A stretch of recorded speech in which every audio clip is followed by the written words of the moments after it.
Hello guys, for today's video ay nag-iisip na nga naman tayo ng may meriendahin ngayong araw. Kaya agad-agad na nga tayo pumunta ng palengke at sabi nga ni Mrs. magluto nga daw tayo dito ng pansit kabagan. Kaya bumili na nga tayo dito ng isang pirasong repolyo at yung naka-plastic na carrots at yung Baguio beans. At bumili na nga rin tayo dito ng pork cubes, magic sarap at sa pandagdag ng toyo ni Mrs. At syempre bibili na nga rin tayo dito ng pansit kabagan at isang supot ng kikiam pansahog natin dito sa pansit. At nang mabili nga natin lahat ng kailangan ay uuwi na nga tayo para makapagluto. Let's go!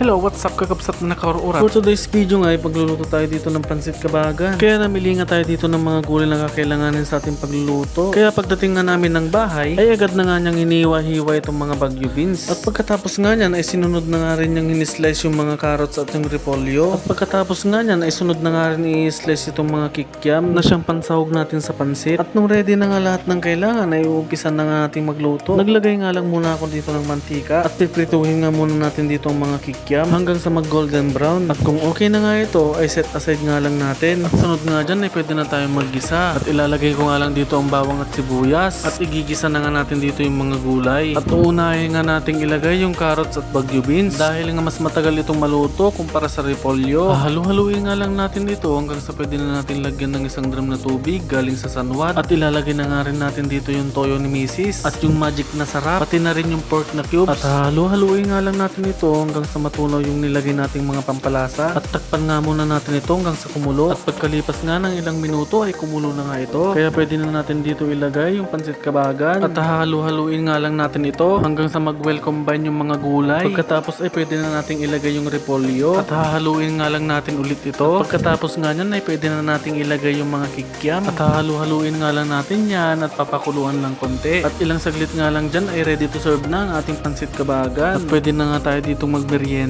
At may 5 servings na nga tayo dito sa lamesa pero marami pa rin natira doon sa may kaserola. Kaya makakapag take 2 pa tayo mamaya. At papartneran pa nga natin yan ng suka na may sili. At sigurado sira na naman ang diet natin nito. At eto nga ang unang subo para sa inyo mga tol. At wag mo nga lang itong mapapanood ng mga alanganing oras dahil sigurado gugutumin kayo mga tol. At hanggang dito na nga lang at dito ko na nga lang din tatapusin ang mga kaganapan for today's video. Kaya salamat po sa inyong panonood.